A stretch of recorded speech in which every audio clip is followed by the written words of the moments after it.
welcome everyone to the First LEGO League Explorer Coaches Clinic for the Submerged season. I appreciate everyone coming out to hear us talk about this year's season and all the little nuances of having an FLL Explorer team during this season. My name is Louis Rubio. I am the Team Development Education Specialist for First Nevada. I am also the Program Delivery Partner for the First LEGO League divisions here. So if you have any questions, please let me know. I'd be happy to answer them. I'll introduce some of our support staff here in just a few slides, but I just want to say hello to everyone and get us started. First off, I just want to mention that the slides that you'll be seeing tonight are available in a public resource folder. In that same folder, we have not only the slides and eventually the recording from tonight, but we also put in there some of our documentation for the challenge documents, as well as when we get closer to the festivals, you'll start seeing some documentation populate in there. So if you follow this QR code, it'll direct you to our public resource folder where you can download the slides from this evening or later in the season, actually get some information related to the festivals as they get closer. So here's our agenda for this evening. 4 parts here. What I want to do is give a gentle, simple background to First Nevada and our role in the First LEGO League Explorer program. We're going to dive then into the coaching aspect and kind of the expectations that you will have as a coach. Then we'll support that with what are the resources available to you as a coach and to your team in getting through the season. And the last bit is going to be kind of a just quick review and reminder of some tasks you'll need to complete as a coach of an Explorer team.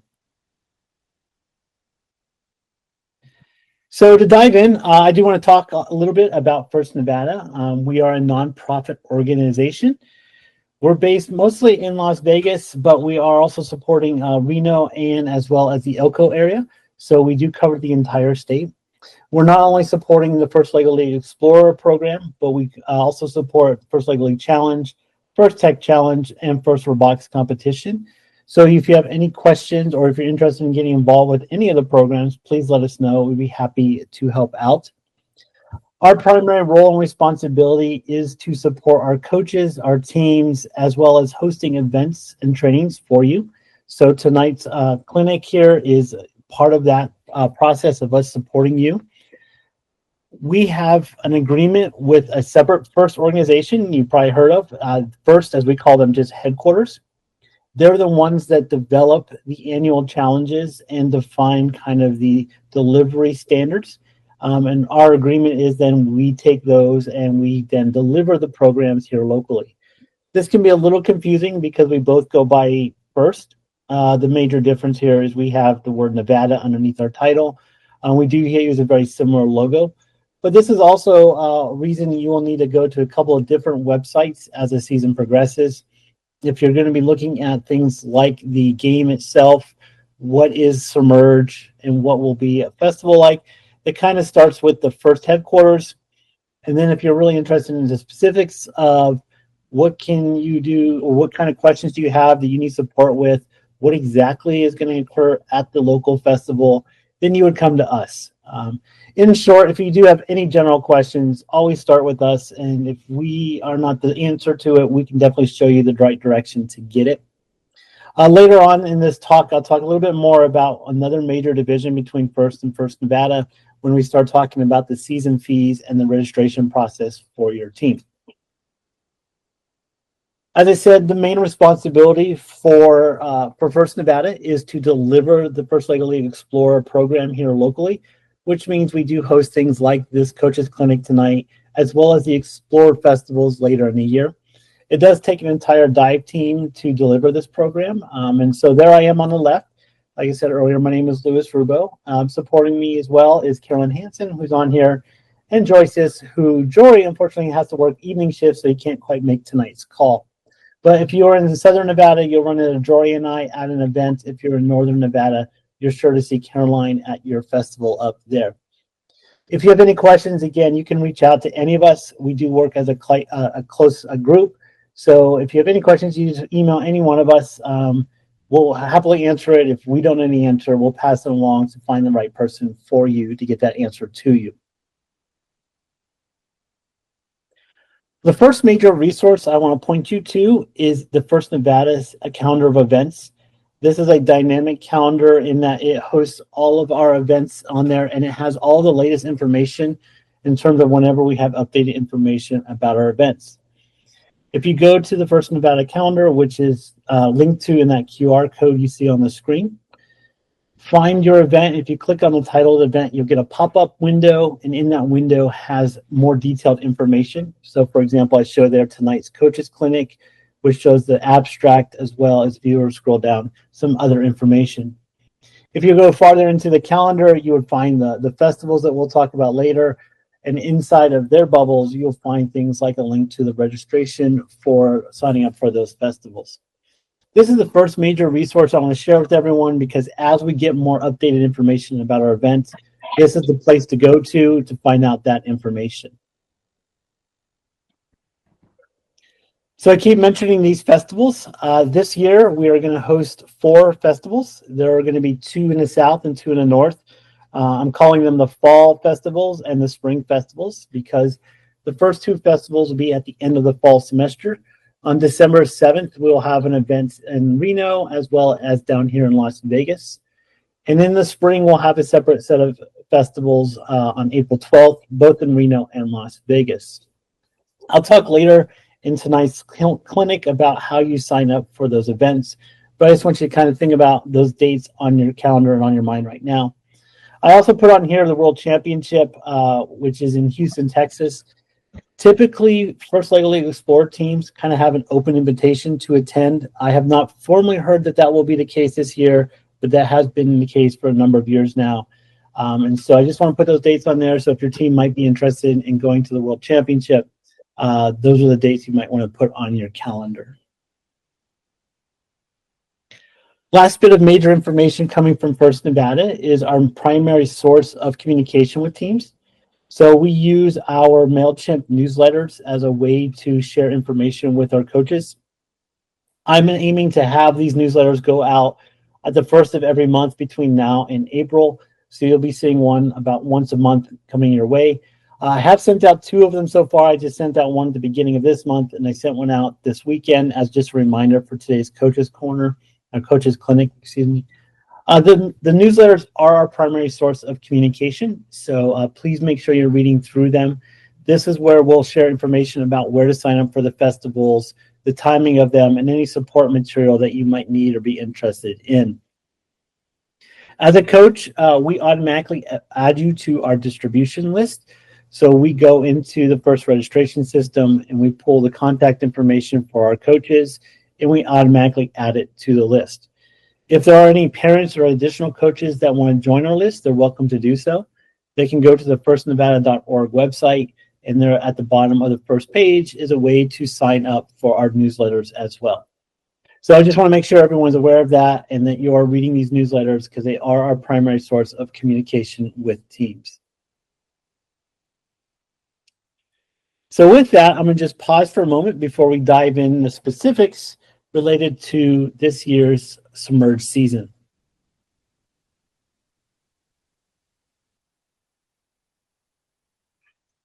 Now, we don't have a large audience, so if you do have any questions, feel free to put them in the chat. And of course, you can unmute yourself really quick and just say, hey, I have a question. I'll be happy to answer them.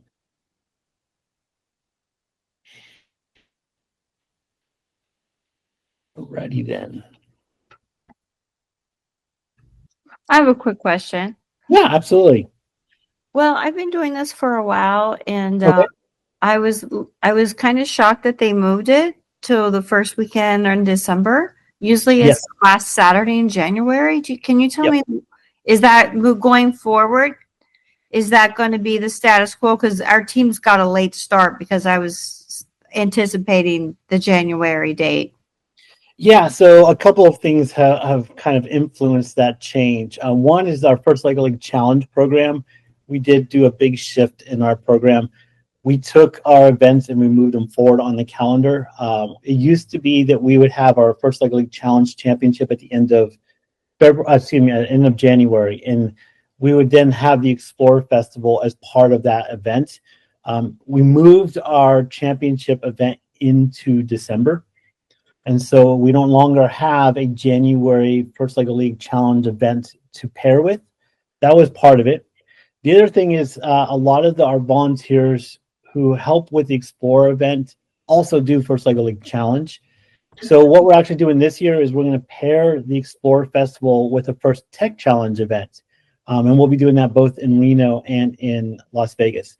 And the idea is we're hoping to get our teams to kind of see, our younger kids to see the next level up, well, actually 2 levels up. And also for our older group to see the younger kids and be able to be a mentor to them. This is the first year we're doing it. Let's still call it an experiment. I'm not 100% committed to it, but this with the First Lego League Challenge program is the direction we're trying to head into. The other thing is you'll notice, of course, now we have a pair of festivals, one in the fall and one in the spring. The idea there was we would have our teams who kind of do the Explorer program as a fall semester item. Then we would have that event waiting for them in December. And then in the spring, any teams that would be more functioning in the spring, we would have that festival for them as well. So for this year, yeah, we're set, and we'll reconsider and look back on the information and data we get and see if we want to stick with it. But at the moment, this is the direction we're probably going to be heading. Okay, thank you. Yeah, no, it was a great question.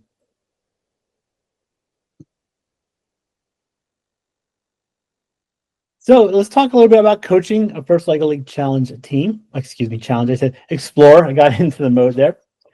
So the idea is every season, every academic year, if you will, first releases a theme. So for our Explore teams to explore, if you will. This year, of course, is the Submerged, which is all about oceanic exploration. Looking backwards over our shoulder at the last few years, we've had things like the arts and STEM. We've had energy, transportation, healthy activities, community needs, and living on the moon. And if you can even go farther back, we have a number of seasons all centered around a centralized theme. The idea here is that our Explorer teams are given the opportunity to study a real world problem or concern, if you will, and learn about it and think about what that problem is, and even maybe think about solutions to that problem, especially as our kids move up into the challenge division, where they actually have to come up with an innovation project. But the theme allows them to explore and learn something new about the world around us. So again, this year is all about exploring the oceans and all the mysteries that come with that. A First Lego League Explorer team itself is made up between 2 and 6 kids in grades 2 to 4. So these are our younger kids, but they do fit in the middle division of our First Lego League programs. So this is the first program here at First Division, if you will, where they are starting to learn to program themselves. They're also working with the Lego platform to build with. Our teams don't necessarily have to be a full 6. It can be as small as 2 kids, and in that age range as well. So your job as a coach is really to be a facilitator. Think of it as a journey or an adventure where you're starting the kids off brand new. You've got your theme, you've got your materials, and what you're going to do is facilitate their discovery, their learning of this year's theme moving forward. But at the end of the day and at the end of every meeting, the team members, the young kids, are ones doing the work. You as a coach, you're really responsible for the administrative side to make sure they stay on task, that they're completing the things to get them ready to attend the festival later on in the season. So you're thinking about things like building a roster, making sure they have a safe and place to meet, that they have the materials necessary for them to continue their learning process. And if they have any questions, you're there to help facilitate maybe where they can get the answer to that or support them in finding out what that answer is. Your job is not to be an expert in programming. Your job is not to be an expert in engineering. Your job is not to be an expert in this year's theme. You're really there to support these kids in their journey of learning about this year's theme, or if you're continuing on in next year, whatever theme is coming up. Really, your job is to have fun, enjoy the moment, and support your students as they're learning through play. We're using the Lego platform as a familiar platform for them to start learning basic STEM principles, as well as starting to engage technology. So your job, again, is not to be the one doing the work. You're not there to make sure they complete something exactly as needed. You're there to spur their imagination. You're there to support their questions, and you're there to learn with them. So if you're not very comfortable necessarily in programming or in the engineering design process, that's okay. Is you can learn along with your students. Learning through play is such a centralized theme through everything we do, to have fun and sit down with the kids and actually work through it with them if need be.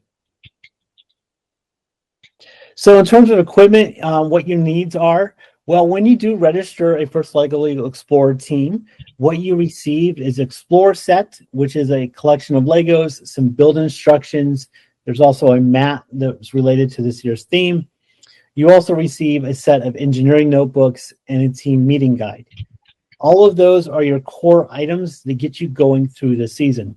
They are season specific, so if you are a returning team, you do need to re-register with First to receive these items.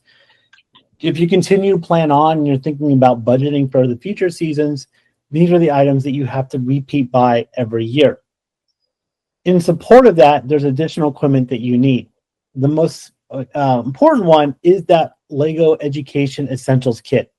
That is the kit that you're going to use with the Explorer set that you get through registration, that you'll combine together and give some life, some motion to your students' builds. They're going to use that LEGO Essentials Kit to learn programming, and they're going to use it to further explore the engineering design process. So not only do they need that LEGO Essential Kit, they also need some sort of Bluetooth device that they can program on. That might be a laptop, a desktop, or a tablet. All of those will work just as well. You also need some art supplies, as we'll talk about in a minute. One of the end products of the season is a poster. So you're going to want something like a trifold. You're going to want markers, scissors, glue, some other craft items to help your students develop up their poster.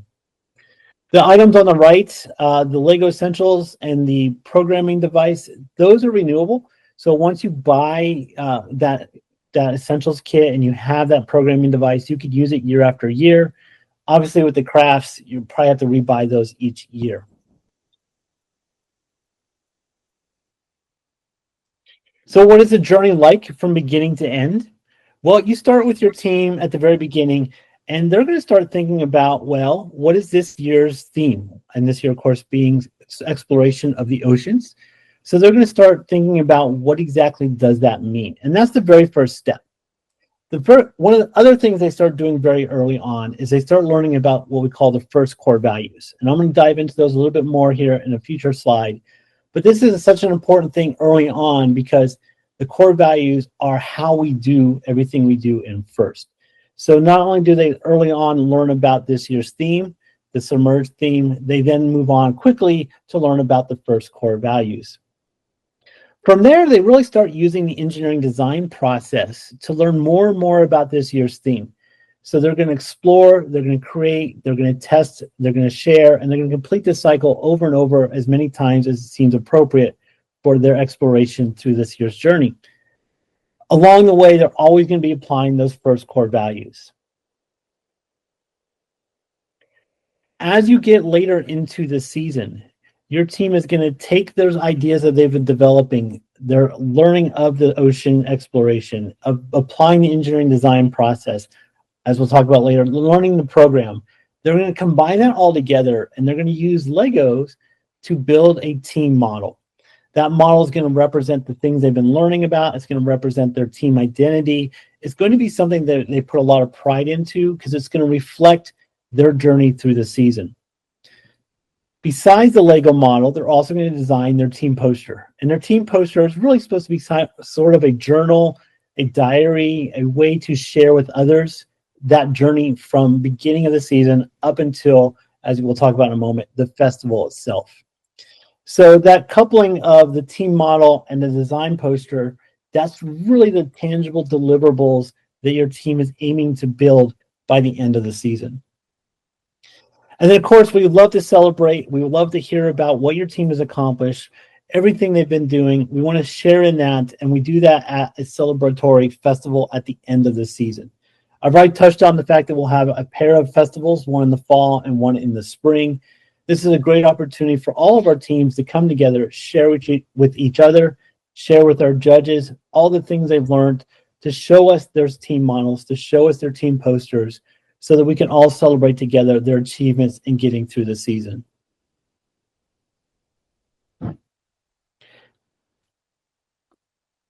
So as they work their way through the year, what they're going to do is they're going to take that Explorer set that they receive as part of their registration with FIRST.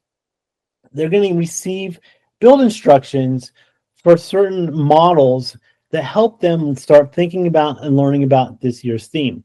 So I put on the screen here, these are this year's models. There's a submarine, there's some coral reef with a shark, there's some sunken treasure, there's some items from the abyss.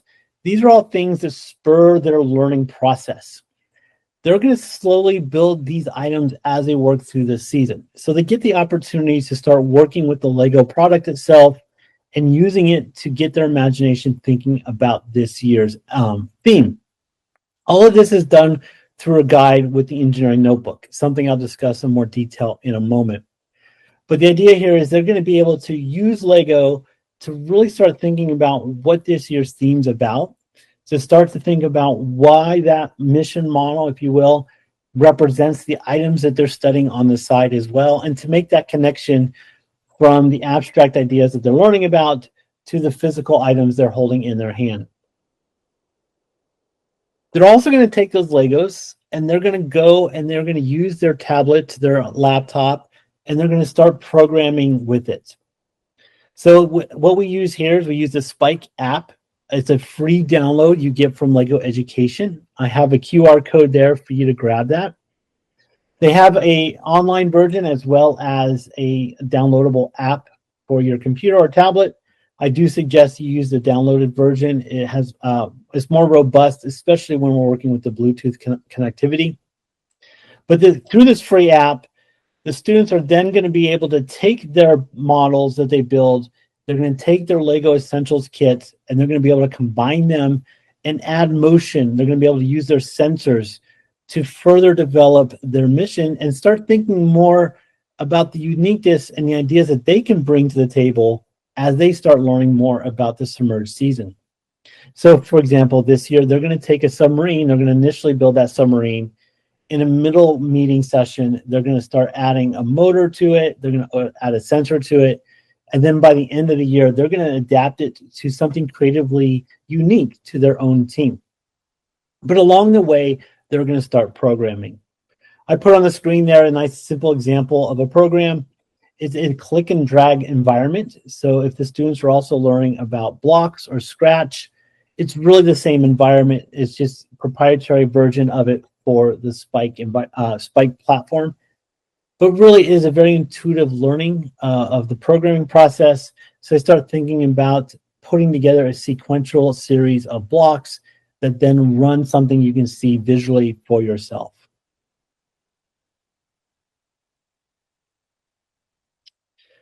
As they work their way through the season, as I mentioned, one of the things they're going to end up doing and one of the end goals is they're going to build a unique model that represents their own exploration of this year's theme. That model will then be brought to a festival to show the judges and show everybody else. We do have a handful of requirements of that model because we do want it to reflect their learning process and the things they've studied over the last few weeks. So they're going to have some specific requirements, like they're going to have to include the exploration set that they used. The model has to have some motorized part to it. It can only use Lego elements. It needs to use a submerged mat. And we definitely want to see that that Spike app is being used. There are also a few items that you're supposed to build along the way that you'll find from the engineering notebook. We want to see all that incorporated into this model you bring to a festival. It really is a way for the students to think about bringing together all of the parts of multiple weeks of work to see a more clean, thorough storyline from beginning to end. So they're going to see all the parts in their model as being a part of a bigger story of them learning about the submerged season. Here's some examples I've seen over the years. There's something that can be placed on the table, so they have to be portable. It is definitely a reflection of the students and the team aspect, so we love to see that. We want to see their programming ability. So a lot of our teams bring their tablets with them and they show us that actually in progress, and they can walk us through their programs as well. It's a great moment because we get to see all these fun Legos. We get to see the kids' faces as they can describe, oh, this little part here represents what we did when we were doing this thought. This part over here represents us learning about this aspect of the program. It's a great opportunity for the students themselves to also learn communication skills as they explain to our judges the different parts of their Lego model and how it represents the different theme from this year. Now, I did hint at it, but I want to come back and touch on it more explicitly. I've talked about the things we do as a team, but the core values are how we actually accomplish those tasks. The first core values spread through all of our programs. There's 6 of them, and they are discovering, innovation, impact, inclusion, teamwork, and fun.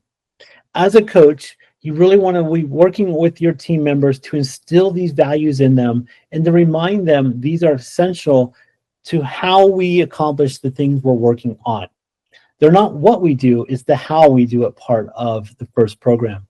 I also like to remind our coaches as well that these apply to you. So it is you also who is discovering new things. You're finding innovative ways, maybe with the team, or innovative ways to teach their team something. You're also thinking about the impact you're having as a coach and working with future STEM leaders. You're thinking about the inclusion of bringing multiple students together. You're thinking about working with them as a team and instilling the teamwork aspect to their lives. And of course, you yourself should be having fun as you go through the season.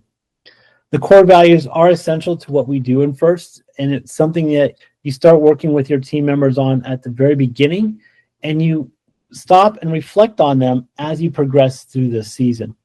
When you arrive at a festival, we love to hear about how did your team apply those core values throughout the year.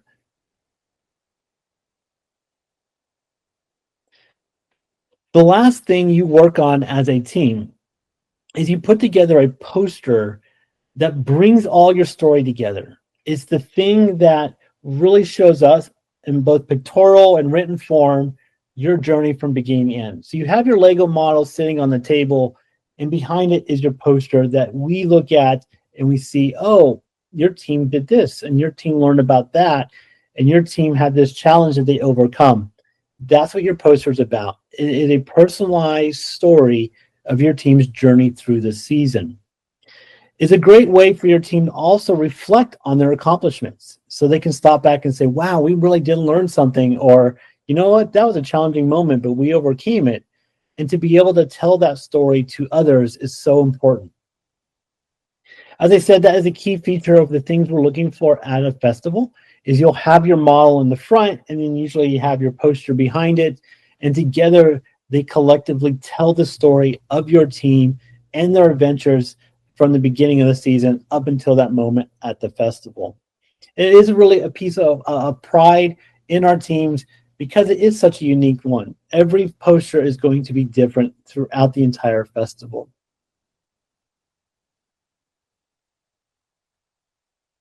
At the festival itself, what we'll do is we have 2 main things we're going to be working on. One is our judges are going to walk around, and they're going to use standardized reviewing documents to interview our team members one at a time. I should say one team at a time, not one kid at a time. But as well, in parallel to that, we'll have some fun activities for the kids so that they also are still using their STEM skills. They still have some value in entertainment there. It's a great, fun atmosphere at these Explorer festivals. Most importantly is the students themselves give an opportunity to communicate with others the things they've achieved. We love to hear about what they did and what they studied and the things they learned along the way. So the review judges will go around. There's a standardized document that you're welcome to download yourself. These documents have a set of questions that our reviewing judges will use. They'll also have a spot where they can go through and ask specific things for the team and provide some feedback for it. As a coach, you can definitely review these sheets ahead of time so that your team can be prepared for it. So as the students are being interviewed, they know the sort of things that our judges are looking for. They can even be ready with a little speech, a little elevator pitch, if you will, to help the judges along as they fill out these reviewing sheets. So I want to pause here for a moment and ask, does anybody have any questions?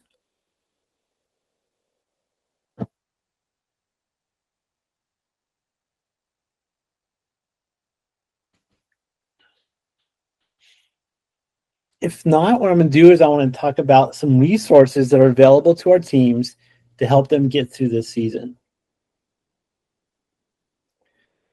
The first thing I want to point you to is the most important website out there to help you along. It's www.firstlegoleague.org. I have the QR code there that points you to it. This one website contains all of the documents that you'll need as a coach. So if you go to this website, now the thing is to keep in mind is it does support all three of the First Lego League divisions.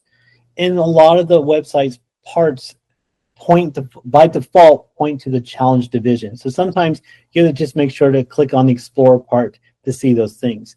So for example, if you go under the seasons tab, which is one of the most important tabs you're going to look at, it defaults to the challenge section. You actually need to click on the green box there and you'll see all of the Explorer supporting materials there.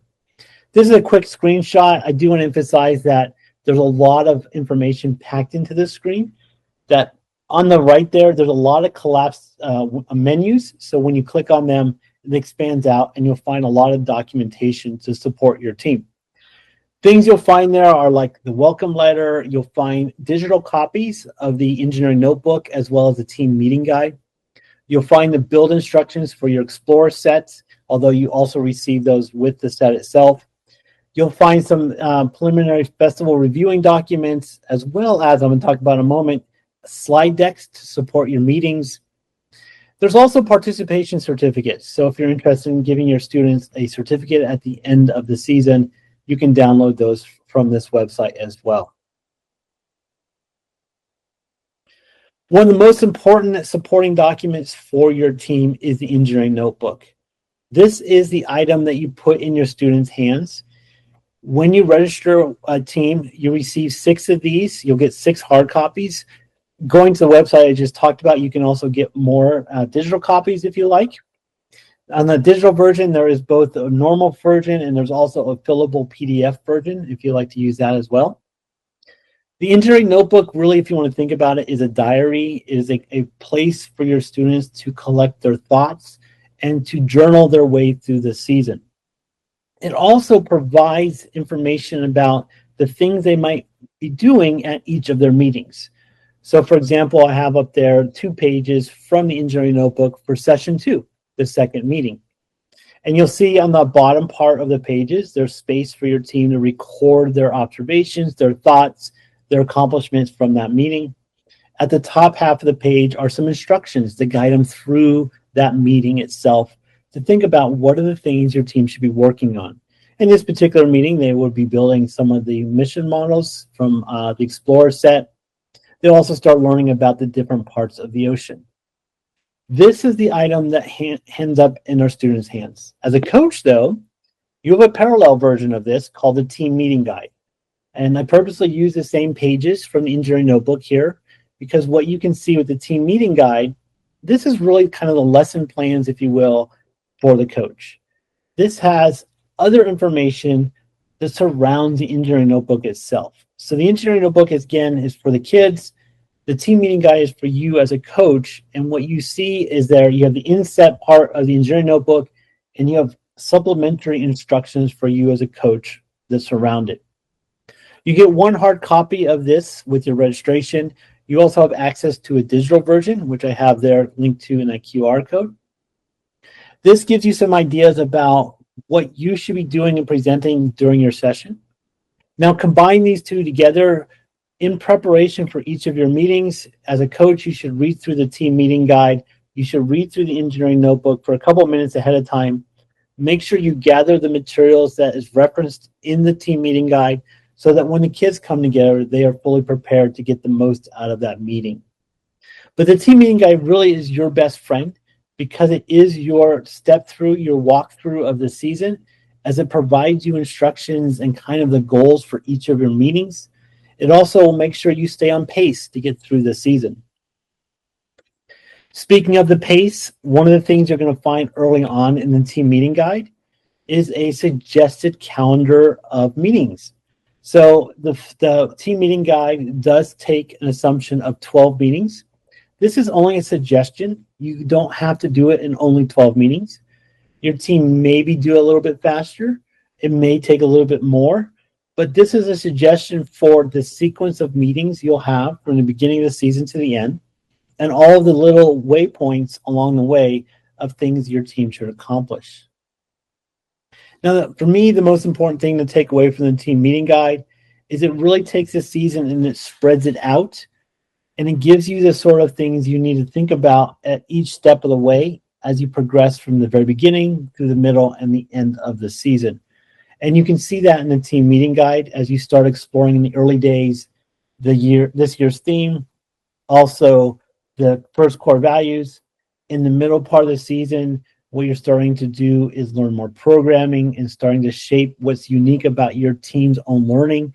And then at the end of the season, you're starting to think more about the communication side of things, of putting together your Lego model, of putting together your team's poster. And the team meeting guide does a nice job of telling you about those steps and reminding you of the key parts of the season.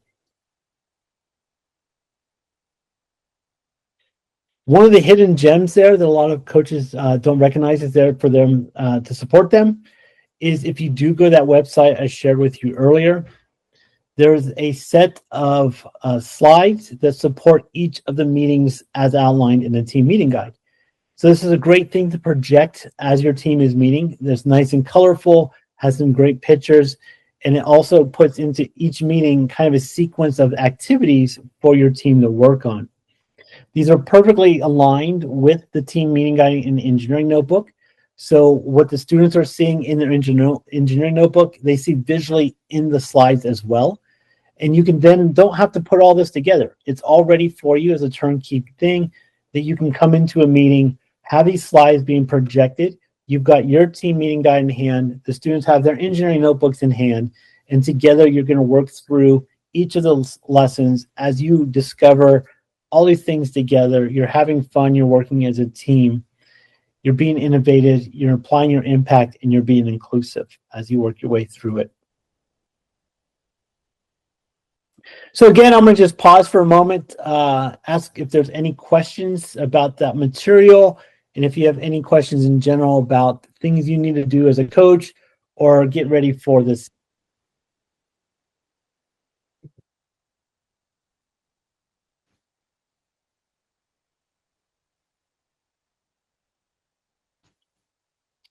All right. Then what I'm going to do is I'm actually going to move into the last section of tonight's presentation, which is kind of the administrative tasks that's left for you as a coach at this point in the year. So one thing I want to start off in clarifying is a bit of confusion. So if you remember at the very beginning, I was talking about how there's two different firsts involved. There is first what we call headquarters, or just First by itself, and then there's First Nevada. We are two separate nonprofit entities. One entity, First, headquarters, they're responsible for developing the game. They're the ones that work with Lego Education to design the Explorer sets. They're the ones that come up with the review documents. When your team registers, you're paying them the $125 to register a team. And those funds support the development of this year's theme and in future themes. Separately is First Nevada. We are our own nonprofit organization based here in Nevada. We are responsible for supporting you as coaches and to hosting the events for your team. We need to support those through funds that we ask you to pay as well. So we're going to ask you as a team to pay a $50 season fee. And those help support running our festivals and having things like tonight's Coaches Clinic available to you. So there's two separate fees in here. There is the registration fee you pay to First, and then there is a season fee that you pay to First Nevada. And we use those funds to help support our events itself. When you register your team, we pull that information, the contact information from headquarters, and then we will email invoices to the lead coaches of the team. And inside that invoice is a link that you can click on to pay that $50 season fee. It's important to have that fee paid before the Explore Festival itself. So before your team can come to the event, they need to make sure they have paid that season fee.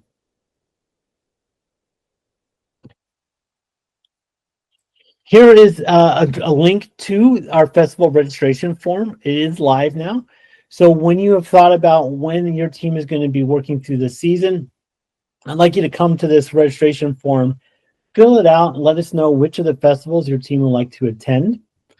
As a rule of thumb, and really, I would say even more a rule of thumb, really kind of a deadline, if you will, is we would like you to sign up at least 2 weeks ahead of the event.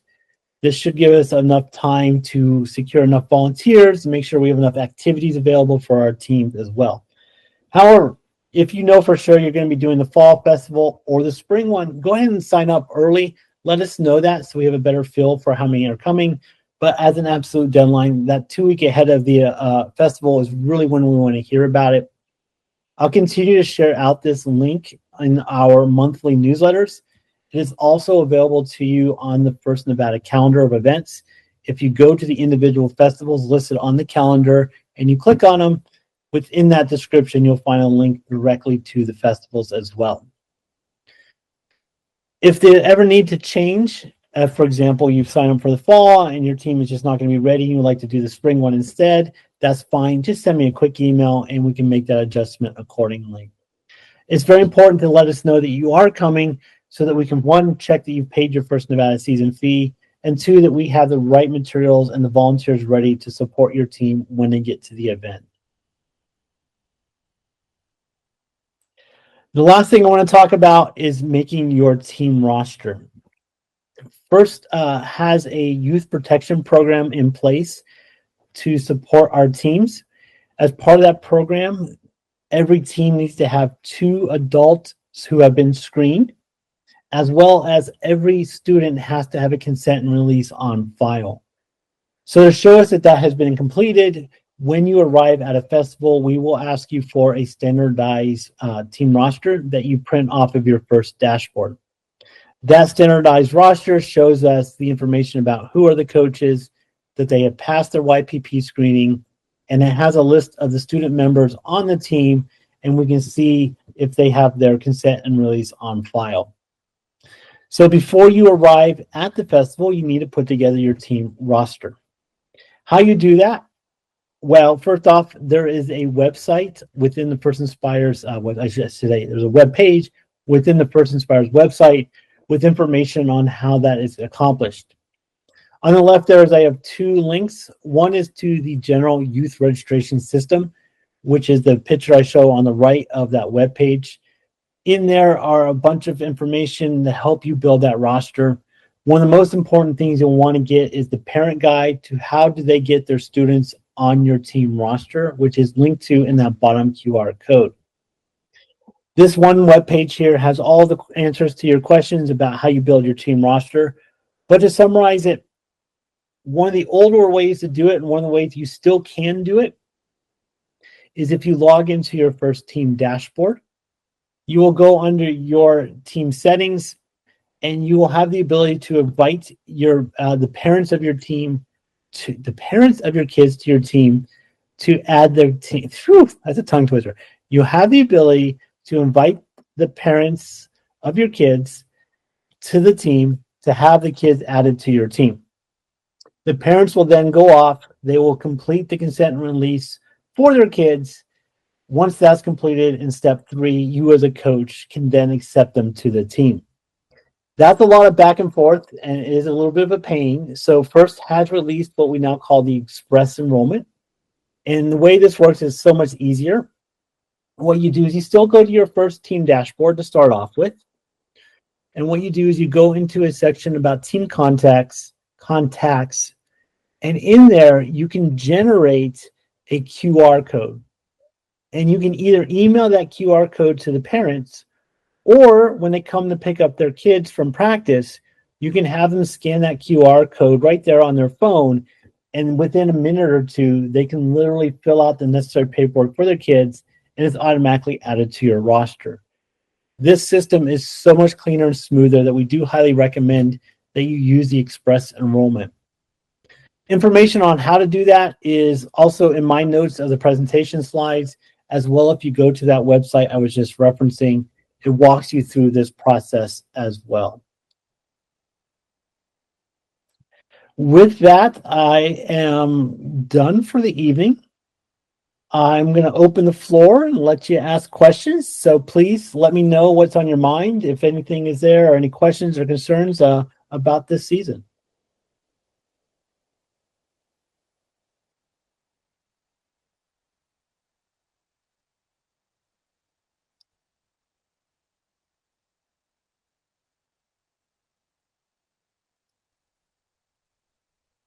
You know, we have a light attendance, and it sounds like at least one veteran coach.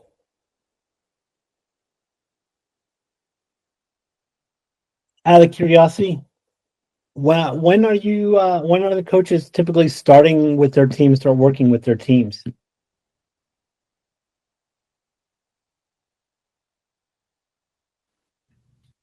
Hi, sorry I had to Hi, join late.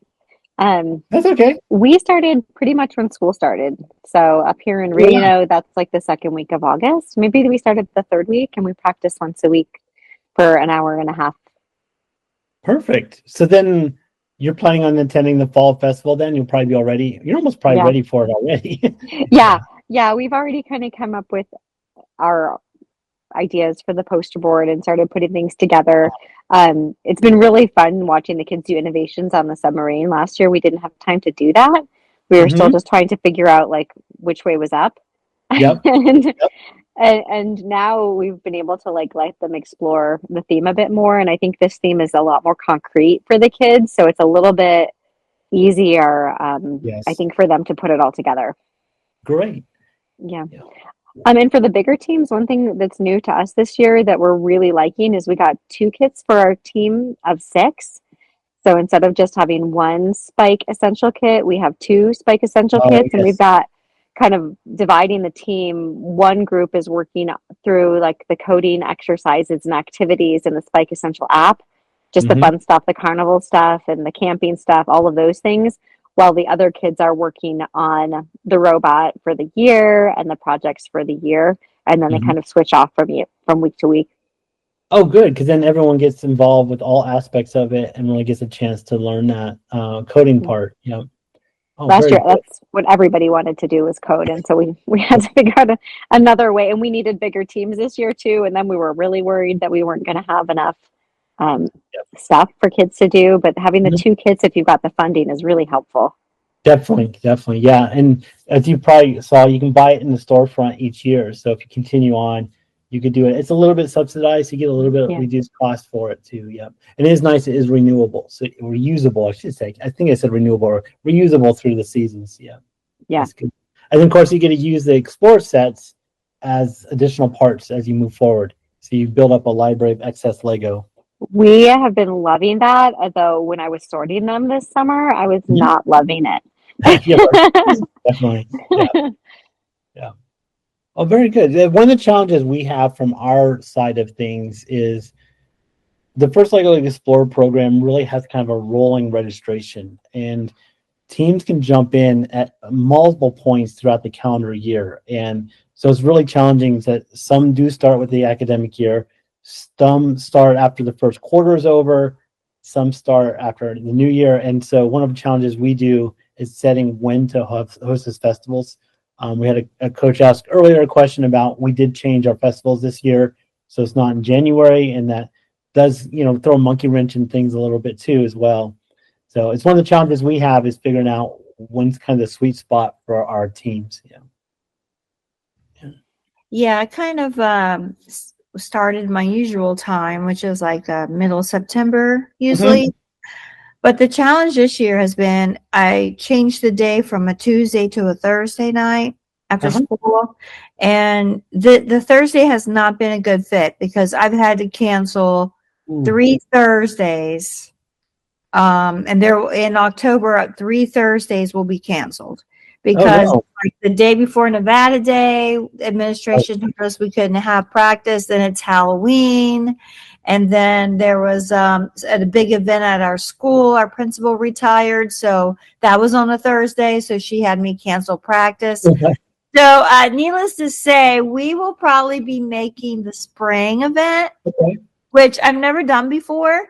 Is Mhm. that still at a high school? I know one year you had it at like Thomas and Mack or something like that. It was like a big arena. Is that true? So, no, we are.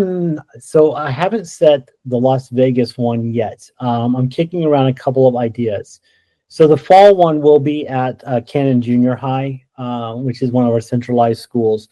The spring one, I've been thinking about trying a library so that it would be much more friendly to the public seeing it. I'm trying to find a venue that would be more kind of open to more people seeing it, rather than a high school where the only people who come are the teams and family and friends. So I'm still exploring where the spring one will be. Now we will be doing the Thomas and Mack, but that is for our larger program, the First Robotics competition. Yeah. Cool.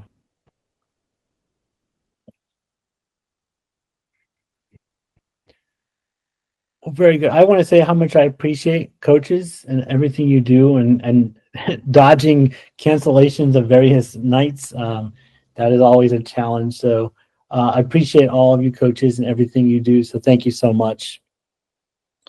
Uh, if you have any more questions, I'm going to stay here. Otherwise, you can have a good evening and hope to see you at a festival soon. Can't wait to see the kids and all their progress. I actually just have thank Go ahead. you. I have one parting question, which is, are Yep. you going to send this recording out? We have a bunch of coaches that couldn't come tonight, and I Yes. wanted to be able to share this with them. Yeah, definitely. Okay. So there are two ways that will be there, and let me go back to this slide here. We have this public resource folder, Okay. and this has in it not only how the presentation slides are. The presentation slides are already in there, Got it. with my all annotated notes. The recording itself, we will put onto our YouTube playlist, and you can definitely share that with your coaches. Usually takes somewhere about 24 hours, give or take, to get that finalized and put out there. Yeah. And that's all through the same QR code that's on the screen right now. That QR code will take you to our public folder, and usually we have a copy of the recording there. YouTube, I think, is the easiest way to view it, and so we'll have a link there too. Yeah. Okay, perfect. Thank you. Absolutely. Yeah. Thank you. And do let me know if there's anything I missed that you wanted added or any clarifications. Just let me know. Mm-hmm.